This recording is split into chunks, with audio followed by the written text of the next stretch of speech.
Dunkirk, junk food, and Robin Williams are all on this day. Welcome back to On This Day. Today's date is July 21st, 2022. It is the 202nd day of the year. We got 163 days left. It is the 29th Thursday in the 30th week and the 31st day of summer. We're a full month into it. You got 63 days left until fall, and we're still on ruby and onyx as a birthstone. Today is National Junk Food Day. July 21st dedicates a giant menu of items to National Junk Food Day. Each year, the day permits us to chow down on food that we usually don't include in our daily diet. Junk food, by definition, typically contains high fats, sugar, salt, and calories, and very little nutritional value. Are you trying to tell me Cinnabon is not nutritious? What is going on in the world? It's gone crazy. You can also celebrate by taking a walk or doing some yard work to burn off those extra calories. That part makes no sense. If it's junk food day, commit. Go all in on junk food. Don't throw in this walk stuff and gardening. Who does that on something called National Junk Food Day? Side note, I quit sugar and nothing else for like 2 months, and I lost like 25 pounds. Not even joking. That's not even an exaggeration. Maybe 22, somewhere in that area. It just melted off and I didn't do anything special. All right, let's see what else July 21st has given us. 1861, the American Civil War, the first Battle of Bull Run at Manassas Junction, Virginia. The first major battle of the war begins and ends with a victory for the Confederate Army. 1865, in the market square of Springfield, Missouri, Wild Bill Hickok shoots and kills Davis Tutt in what is regarded as the first Western showdown. It's quite the day for Old West guys. Listen to this one. At Adair, Iowa, Jesse James and the James Younger gang pull off the first successful train robbery of the American Old West.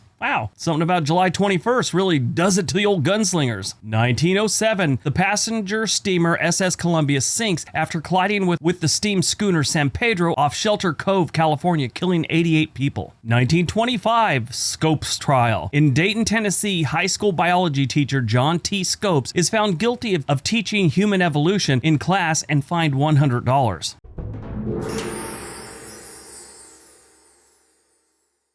I brought up the fact that they had rules in Tennessee about teaching evolution, and it wasn't that far back that they kind of changed it. And I mentioned that in a Tennessee video on my other channel. Oh my God, the amount of people that climbed up my butt about that. And I think in that one, I was referencing this trial. I had people telling me they were unsubscribing because I had mentioned the fact that a man in Tennessee, or a teacher in Tennessee, was convicted of teaching evolution, and I thought that was strange. 1949, the United States Senate ratifies the North Atlantic Treaty. 1959, Elijah Jerry Pumpsy Green becomes the first African-American to play for the Boston Red Sox, the last team to integrate. He came in to pinch run for Vic Wertz and stayed at shortstop in the 2-1 loss against the Chicago White Sox. 1961, the Apollo program. At 2:56 UTC, astronaut Neil Armstrong becomes the first person to walk on the moon, followed 19 minutes later by Edwin Buzz Aldrin. I know I talk about movies a lot on this channel, pretty much in my daily life too, because I've watched a lot of movies and I've always enjoyed it. One of the best movies you can see about the whole Apollo program is called The Right Stuff from the early 80s. If you ever get a chance,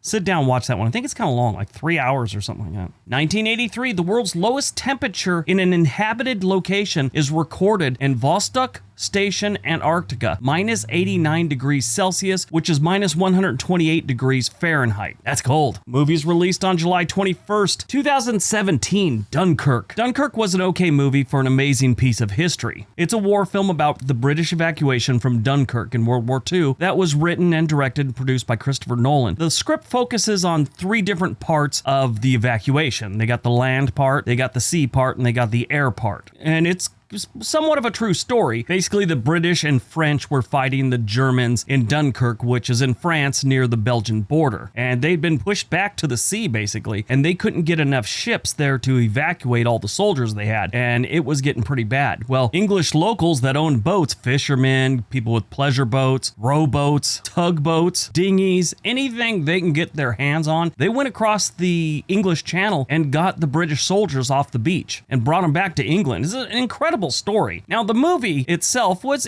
okay. I was expecting a lot more for such a historical event. One thing I didn't like about it, they promoted Harry Styles, who's a singer that was in the boy band One Direction. He was trying to get into acting or whatever, and they promoted him like he was a major part of this movie, and they're just trying to get the name recognition. I don't think the dude had more than 10 lines in the whole movie. Not like I'm this big fan of Harry Styles and I was there to see the movie. I just thought it was kind of tacky and kind of strange that that they're blasting him in all the interviews and everything like that, and he didn't really speak much. They could have gone down to the local community theater and got a better actor. If you got nothing else to watch, it's on HBO, or when it gets to, Netflix or whatever, give it a watch, but I wouldn't go out of my way to see that one. And I love war movies. Born on July 21st, 1951, the late, great Robin Williams, comedian actor who won an Academy Award for Best Supporting Actor in his role in the 1997 film Good Will Hunting. Played a great part in that. He also played lead roles in Dead Poet Society, a great movie. Hook, not really a big fan. Miss Doubtfire he was in. Everyone talks about that was just this amazing movie. I thought it was okay. Patch Adams was good. Jumanji was good. Good Morning Vietnam, phenomenal movie. He was in so many different movies. He was Mork and Mindy. He attended Juilliard Drama School alongside his good friend and fellow actor Christopher Reeves, who, if you remember, he played the original Superman in the movies. There was the guy in the TV show back in the 50s and 60s, but he was the first movie Superman. One thing I really liked Robin Williams in was when he played Teddy Roosevelt in Night at the Museum. Thought that was great. Sadly, Robin Williams took his own life on August 11th, 2014. Died on July 21st, 1998, Alan Shepard, test pilot who in 1961 became the first U.S. astronaut and second human being in space. He was also the fifth person to walk on the moon and celebrated it by hitting 2 golf balls from the moon's surface. He graduated from the U.S. Naval Academy in 1944, after which he attended the U.S. Naval Test Pilot School. He served as the commander of Apollo 14 and was recognized for his accurate landing of the vessel. Shepard was diagnosed with leukemia in 1996 and died from complications of the disease in Pebble Beach, California on July 21st, 1998. He was 74 years old. All right, that's today's video. Hope you guys enjoyed it. Hope you got some information out of it. Now go out, have a productive day, and be nice to each other.